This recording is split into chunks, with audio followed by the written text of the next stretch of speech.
Presiden Prabowo Subianto memerintahkan Menteri Energi dan Sumber Daya Mineral Bahlil Lahadalia untuk melakukan evaluasi menyeluruh terhadap izin usaha pertambangan atau IUP yang berada di kawasan hutan lindung, hutan konservasi, taman nasional, serta kawasan hutan lainnya. Instruksi tersebut disampaikan Presiden dalam taklimatnya pada rapat kerja pemerintah bersama anggota Kabinet Merah Putih, seluruh pejabat eselon 1 kementerian, lembaga, serta Direktur Utama BUMN di Kompleks Istana Kepresidenan Jakarta pada Rabu 8 April 2026.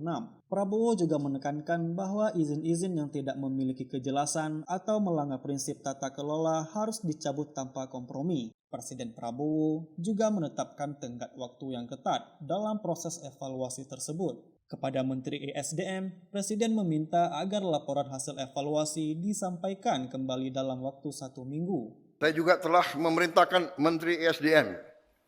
Saya dapat laporan, ada ratusan tambang nggak jelas atau IUP nggak jelas di hutan lindung dan di hutan-hutan. Saya cek Menteri Kehutanan, saya cek, alhamdulillah Menteri Kehutanan ini oke juga dia.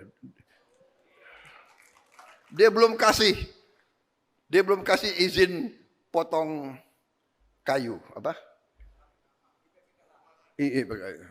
Mana Menteri Kehutanan? Ada? Oh, kau ya Menteri Kehutanan? Waduh, dia berbinar-binar dia tuh. Saya nggak tanya partai apa kau. Jadi ini ada sekian ratus Menteri ESDM, segera evaluasi. Ya. Kalau nggak jelas, cabut semua itu IUP, ya.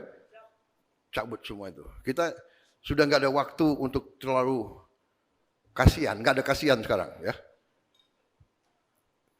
Kita hanya membela kepentingan nasional dan kepentingan rakyat.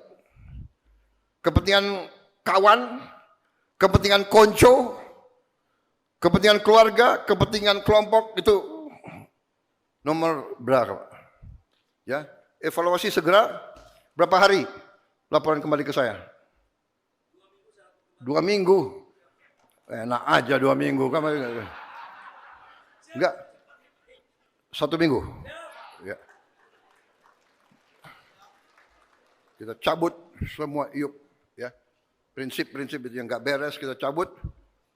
Harus di tangan negara dan kita bisa nanti memperkuat institusi-institusi kita, lembaga-lembaga kita.